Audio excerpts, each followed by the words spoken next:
Doctor ortho Ayurvedic oil and capsule, अब दर्द भी घुटने टेकेगा। जम्मू कश्मीर के डोडा में बड़ा हादसा, सेना की गाड़ी 200 फीट गहरी खाई में गिरी। हादसे में 10 जवानों की मौत, गंभीर रूप से 11 घायलों को इलाज के लिए एयरलिफ्ट किया गया। झारखंड के सारंडा जंगल में सुरक्षा बलों और नक्सलियों के बीच मुठभेड़ में 16 नक्सली मारे गए नक्सलियों में 1 करोड़ का इनामी शीर्ष कमांडर अनिल दा भी शामिल। महाराष्ट्र में बीएमसी समेत 29 महानगर पालिकाओं में लॉटरी से मेयर आरक्षण का ऐलान। बीएमसी में सामान्य कैटेगरी की महिला होगी मेयर। लॉटरी के नतीजों पर उद्धव गुट ने उठाए सवाल। छत्तीसगढ़ के भाटापारा में बड़ा औद्योगिक हादसा, स्टील प्लांट में कोल कीलन ब्लास्ट से 6 मजदूरों की मौत। हादसे में कई मजदूर घायल, हादसे की जांच शुरू। राष्ट्रपति ट्रंप ने ट्रेड डील पर दिया बड़ा बयान। डावोस में ट्रंप ने कहा, भारत और अमेरिका के बीच जल्द होगी डील। पीएम मोदी को लेकर मेरे मन में बहुत सम्मान, बेहतरीन शख्स और मेरे दोस्त।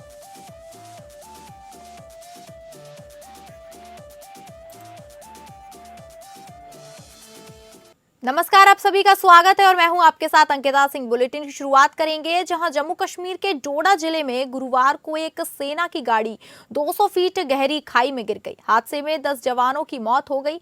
सेना के अधिकारी ने बताया कि गाड़ी में 21 जवान सवार थे। गंभीर रूप से 11 घायलों को उधमपुर मिलिट्री हॉस्पिटल के लिए एयरलिफ्ट किया गया। अधिकारी के मुताबिक यह हादसा भद्रवा चंबा इंटरस्टेट रोड पर खन्नी टॉप पर हुआ। सभी जवान एक ऊपरी इलाके में स्थित पोस्ट पर जा रहे थे, तभी ड्राइवर ने गाड़ी से कंट्रोल खो दिया। जम्मू कश्मीर के उपराज्यपाल मनोज सिन्हा ने कहा कि इस हादसे से दुखी हूं। इस घड़ी में पूरा देश शोक संतप्त परिवारों के साथ एकजुटता और समर्थन में खड़ा है।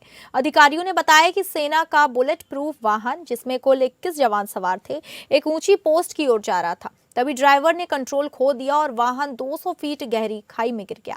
अधिकारियों ने बताया कि सेना और पुलिस ने तुरंत मिलकर बचाव अभियान शुरू किया।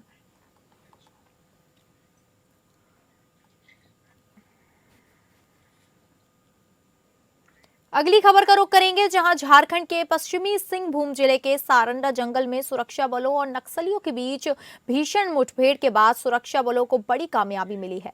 सुरक्षा बलों ने करीब 16 माओवादियों को ढेर कर दिया। इनमें 1 करोड़ का इनामी शीर्ष कमांडर अनिल दा उर्फ पतिराम मांझी भी शामिल है। यह मुठभेड़ प्रतिबंधित भाकपा यानी माओवादी के अनिल दस्ते के साथ हुई। यह कार्यवाही का झारखंड के पश्चिमी सिंहभूम जिले के सारंडा जंगल क्षेत्र में छोटा नागरा थाना अंतर्गत कुंभडी गांव के पास हुई। सुरक्षा बलों को सटीक खुफिया सूचना मिली थी कि अनिल दा दत्ता बड़ी घटना की साजिश रच रहा है। इसके आधार पर कोबरा, जगुआर और सीआरपीएफ की संयुक्त टीम ने घेराबंदी की। सुबह से ही शुरू हुई मुठभेड़ में जबरदस्त गोलीबारी हुई। एनकाउंटर के बाद चलाए गए सर्च अभियान में भारी मात्रा में हथियार बरामद किए गए, जिनमें AK-47, इंसास राइफल, SLR और सैकड़ों कारतूस शामिल हैं। अनिल दा झारखंड के गिरिडीह जिले का निवासी था और वर्षों से सारंडा के घने जंगलों में छिपा हुआ था। वह माओवादी की Jharkhand Bihar special area committee से जुड़ा हुआ था और संगठन की कमान संभाल रहा था। उसके सिर पर 1 करोड़ रुपए का इनाम था। एक एनकाउंटर के बाद झारखंड में अब मात्र 2 करोड़ के इनामी नक्सली बचे हैं। सुरक्षा बलों का कहना है कि यह नक्सलवाद विरोधी अभियान की सबसे बड़ी सफलताओं में से एक है, क्योंकि अनिल दा जैसे टॉप लीडर का खात्मा संगठन की कमर तोड़ने वाला कदम साबित होगा।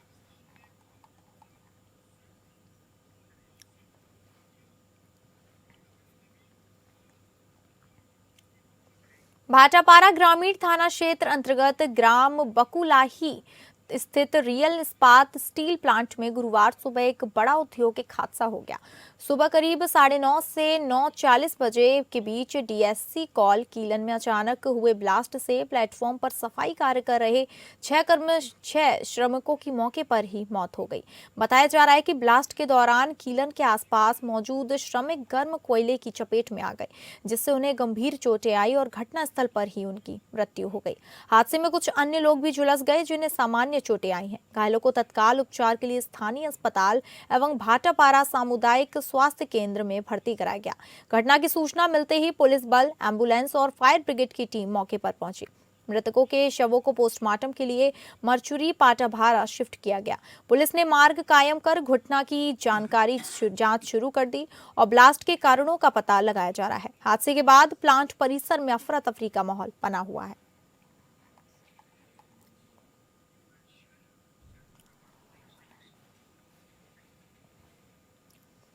गणतंत्र दिवस से पहले दिल्ली पुलिस हाई अलर्ट पर है। दिल्ली पुलिस ने पहली बार वांटेड आतंकियों के पोस्टर लगाए हैं। पुलिस ने कहा कि जनता की सतर्कता और सहयोग ही आतंकी साजिशों को नाकाम करने में सबसे बड़ी ताकत है। गणतंत्र दिवस के जश्न को शांतिपूर्ण और सुरक्षित बनाने के लिए हर नागरिक को जिम्मेदारी निभानी होगी।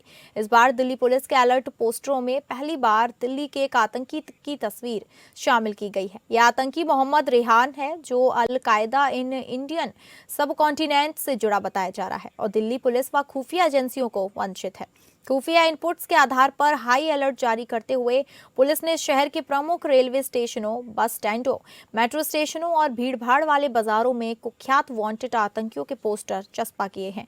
रविवार रात को नई दिल्ली रेलवे स्टेशन पर भी दिल्ली पुलिस ने पोस्टर लगाए और सुरक्षा बढ़ाई। ये पोस्टर बब्बर खालसा इंटरनेशनल, जैश-ए-मोहम्मद, अल कायदा और खालिस्तान जिंदाबाद फोर्स जैसे प्रतिबंधित आतंकी संगठनों के सदस्य के हैं। इनमें सबसे प्रमुख नाम खालिस्तान टाइगर फोर्स के चीफ अर्शदीप सिंह उर्फ अर्श डल्ला का है, जो कनाडा से बैठकर अंतर्राष्ट्रीय स्तर पर आतंकी नेटवर्क चला रहा है। पुलिस ने नई दिल्ली रेलवे स्टेशन, पुरानी दिल्ली रेलवे स्टेशन, निजामुद्दीन, आनंद विहार, सराय रोहिल्ला सहित प्रमुख रेलवे स्टेशनों पर ये पोस्टर लगाए हैं।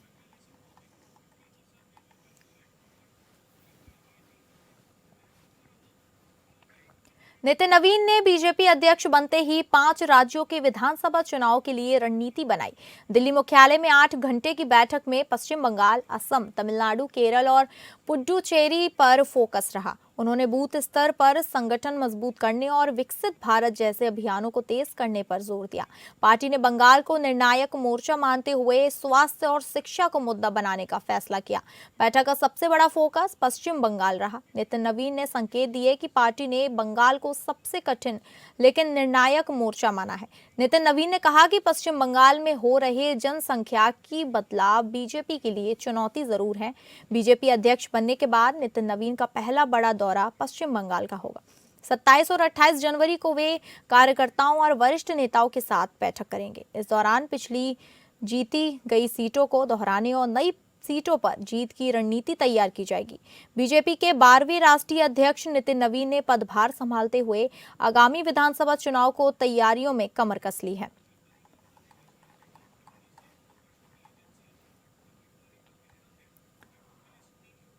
महाराष्ट्र में मुंबई की बीएमसी सहित 29 नगर महानगर पालिकाओं में अब बारी मेयर चुनाव की है, जिस पर सभी की निगाहें लगी हुई हैं। बीएमसी के मेयर पद का पोस्ट लॉटरी सिस्टम के जरिए महिला कोटों में गया है। शिवसेना यूबीटी ने मुंबई आरक्षण पर लॉटरी को लेकर आपत्ति जताई। ठाकरे के नेतृत्व वाली पार्टी ने सवाल उठाया था कि ओबीसी आरक्षण ड्रॉ से मुंबई को क्यों बाहर रखा गया। इसके अलावा पुणे, धुले, नांदेड़, नवी मुंबई, मालेगांव, मीरा भाईंदर, नासिक और नागपुर में मेयर की सीट महिलाओं के लिए आरक्षित हुई है। महाराष्ट्र की 29 नगर महापालिकाओं में मेयर पद का आरक्षण लॉटरी सिस्टम से तय किए गए हैं। लॉटरी के जरिए आरक्षण तय होने के बाद निगम सदनों में पार्षदों के मतदान के जरिए नए मेयर चुने जाएंगे।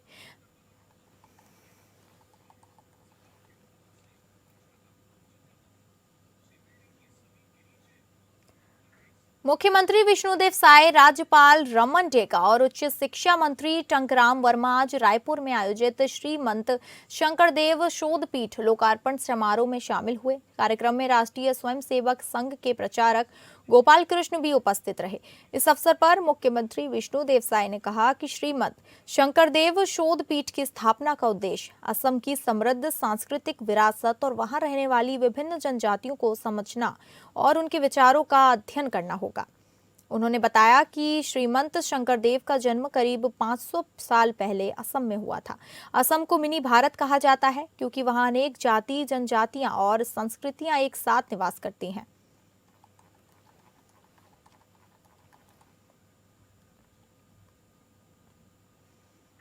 सीएम विष्णुदेव साय की अध्यक्षता में हुई मंत्री परिषद की बैठक में राज्य हित में कई महत्वपूर्ण निर्णय लिए गए।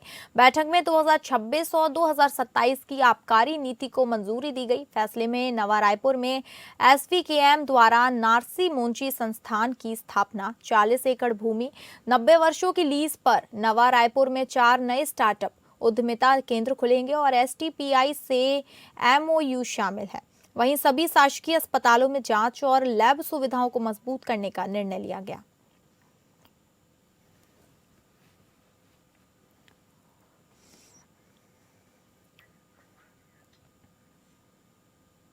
अगली खबर का रुख करेंगे, जहां अखिलेश यादव ने कहा कि भारतीय जनता पार्टी अधर्म के रास्ते पर चल रही है। उन्होंने कहा कि किसी भी साधु संत का अपमान होगा और कोई भी सरकार करेगी तो उसके खिलाफ खड़े होंगे। उन्होंने आगे कहा कि जब पूंजीवादी हावी होगी तो हम समाजवादियों की चिंता होगी कि समाजवादी आंदोलन जनेश्वर जी, बाबा साहब लोहिया जी, नेताजी के आदर्शों को कैसे आगे बढ़ाएंगे।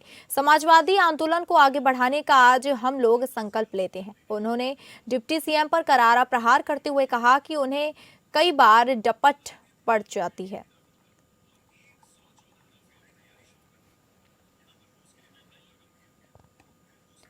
प्रयागराज में शंकराचार्य अविमुक्तेश्वरानंद विवाद के मामले में सरकार के खिलाफ हिंदू संगठनों में भारी गुस्सा है। शाहजहांपुर में आज हिंदू संगठनों ने शंकराचार्य का अपमान करने वालों और संतों को पीटने वाले पुलिस प्रशासन के खिलाफ कड़ी कार्रवाई की मांग की। हिंदू संगठनों ने कहा कि अगर इस मामले में सरकार ने जल्द ही कोई एक्शन नहीं लिया तो वह सड़कों पर उतरकर धरना प्रदर्शन करेंगे। हिंदू युवा महासभा के तमाम कार्यकर्ता आज कलेक्ट पहुंचे। यहां पहुंचकर तमाम कार्यकर्ताओं ने जमकर नारेबाजी की। इस दौरान उन्होंने कहा कि हिंदू समाज शंकराचार्य का अपमान बर्दाश्त नहीं करेगा। हिंदू संगठनों ने प्रयागराज के पुलिस और प्रशासन के खिलाफ कार्रवाई की मांग की है। हिंदू संगठनों ने यह भी आरोप लगाया कि पुलिस प्रशासन ने सरकार के इशारे पर शंकराचार्य का अपमान किया है।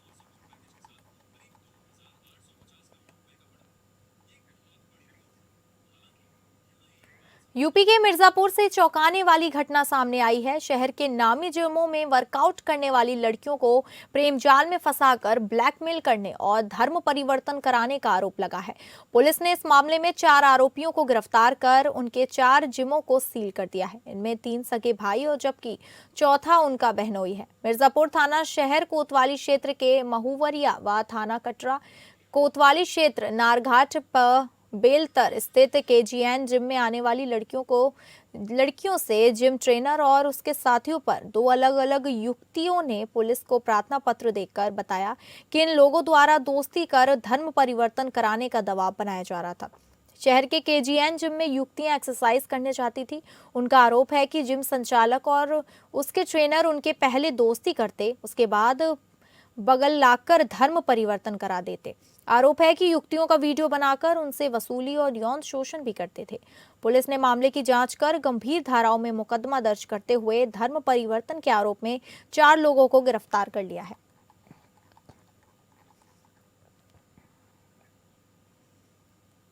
मुरादाबाद जनपद में प्रेमी युगल का शव मिलने से इलाके में हड़कंप मच गया। 2 अलग अलग समुदाय से ताल्लुक रखने वाले युवक युवती की लाशें एक साथ मिलने के बाद गांव पुलिस छावनी में तब्दील हो गया। मामला थाना पाकवड़ा क्षेत्र के गांव उमरी सब्जीपुर का है। गुमशुदगी की रिपोर्ट दर्ज होने के बाद पुलिस ने तलाश शुरू की।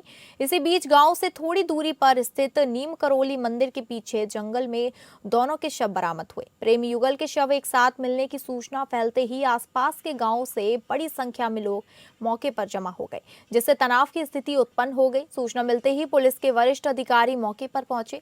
हालात की गंभीरता को देखते हुए पीएसी बल को भी तैनात किया गया। पुलिस ने दोनों शवों को पंचनामा भरकर पोस्टमार्टम के लिए भेज दिया। एसएसपी सतपाल अंतिल ने मामले का खुलासा करते हुए बताया कि आज सुबह एक युवती की गुमशुदगी की सूचना मिली थी।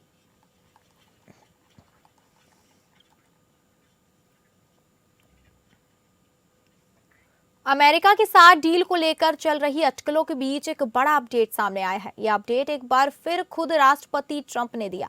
दावोस में बीते बुधवार को उन्होंने भारत के साथ डील को लेकर कई सकारात्मक संकेत दिए। अमेरिकी राष्ट्रपति डोनाल्ड ट्रंप इस समय स्विट्जरलैंड के दावोस में हैं, जहां उन्होंने वर्ल्ड इकोनॉमिक फोरम को संबोधित किया। ट्रंप ने अपने संबोधन के बाद भारतीय मीडिया संग बातचीत में प्रधानमंत्री नरेंद्र मोदी और भारत के साथ अमेरिका की ट्रेड डील पर भी बात कही। ट्रंप ने मीडिया संग बातचीत में भारत अमेरिका ट्रेड डील पर कहा कि आपके प्रधानमंत्री मोदी को लेकर मेरे मन में बहुत सम्मान है। वह बेहतरीन शख्स हैं और मेरे दोस्त हैं। हमारे बीच बेहतरीन ट्रेड डील होने जा रही है। बता दें कि भारत और अमेरिका के बीच व्यापार वार्ताएं टूट गईं, जिसके बाद राष्ट्रपति डोनाल्ड ट्रंप उन्होंने अगस्त में भारतीय वस्तुओं पर शुल्क बढ़ाकर 50% कर दिया था।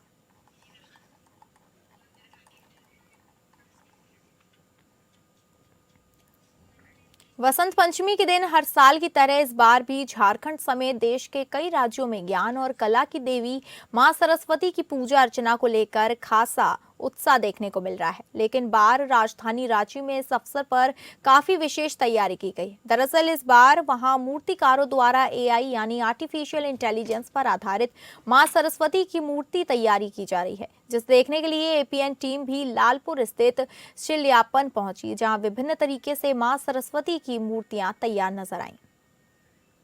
शिक्षा, ज्ञान और कला की देवी मां सरस्वती को कहा जाता है। मां सरस्वती जो कला की देवी है, शिक्षा और ज्ञान की देवी है, उनकी पूजा अर्चना की जाती है हर साल बसंत पंचमी के मौके पर। इस बार राजधानी रांची में बसंत पंचमी के मौके पर मां सरस्वती की पूजा अर्चना को लेकर बड़े ही हर्षोल्लास के साथ तैयारियां फिर हो रही हैं। लेकिन इस बार राजधानी रांची में एक बहुत ही कुछ खास देखने को मिलने वाला है, यानी कि इस बार जो मां सरस्वती की मूर्तियां हैं वो बहुत खास है। पहली बार ऐसा हो रहा है कि राजधानी रांची में एआई की तकनीक को दिखाने के लिए एआई वाली जो तकनीक की मदद के साथ मूर्तियां लाई गई है। मां सरस्वती की एआई की तकनीक वाली मदद के साथ आई मूर्तियों की, एआई वाले अवतार की मूर्तियों की हम बात कर रहे हैं। और वो मूर्तियों में कुछ खास ऐसी भी मूर्तियां हैं जिसमें एआई वाले अवतार की मूर्तियां बनाई जा रही हैं। और इस कड़ी में हमारे बीच बात करने के लिए मौजूद भी हैं मूर्तिकार जो है शिल्पायन के अजय पाल। उनसे भी हम जानेंगे, जानकारी लेंगे किस तरीके से वो मूर्तियां बना रहे हैं। ये अनोखी मूर्तियों की हर जगह चर्चा हो रही है। आप देख पा रहे होंगे यहाँ पर हर साल कई सैकड़ों की संख्या में यहाँ पर मूर्तियां बनाई जाती है मां सरस्वती की। तो हमारे बीच इन मूर्तियों के बारे में जानकारी देने के लिए शिल्पायन में जो मूर्तियां खास है इस बार, उसके बारे में बात करने के लिए यहाँ पर अलीपाल है। इनसे जानते हैं क्या कहना है इस बार, क्या कुछ खास है इस बार मूर्तियों में, क्या कुछ नया दिखाना चाह रहे हैं आप? मैम इस पर कई तरह की थीमों के ऊपर मूर्तियां बनी हुई हैं। जैसे देखिए इस पीछे एक थीम है कृष्ण लीला के ऊपर बनी हुई है, एक थीम है कृष्ण जी के ऊपर, द्वापर युग का इनका अवतार श्री कृष्ण और जगन्नाथ कलयुग का अवतार। एआई अवतार के बारे में सुना हमने कि यहाँ पर अनोखा एआई के अवतार को भी दिखाया गया है मूर्ति में। एआई अवतार के ऊपर हमने एक मूर्ति मैम मतलब वो माँ सरस्वती का बाल रूप है जी माँ सरस्वती के बाल रूप के ऊपर हम लोग एक मूर्ति बनाई है। कुछ नया प्रयास हम लोग यहाँ कर रहे हैं जी, बहुत बहुत शुक्रिया। तो माँ सरस्वती के बाल रूप को एआई अवतार के तौर पर दिखाया जाए, एआई के अवतार वाली मूर्ति जो बनाई गई है माँ सरस्वती के बाल रूप को, वो अनोखी मूर्तियां बनाई जा रही है। और इसी के साथ अब वक्त हो गया है आपसे यही इजाजत लेने का, और ऐसी ही तमाम खबरें लेकर आएंगे हम। फिलहाल हमारे सहयोगी दीपक के साथ एपीएन न्यूज से मैं तृप्ति रांची से, नमस्कार। शिक्षा तो फिलहाल इस बुलेटिन में इतना ही। नमस्कार।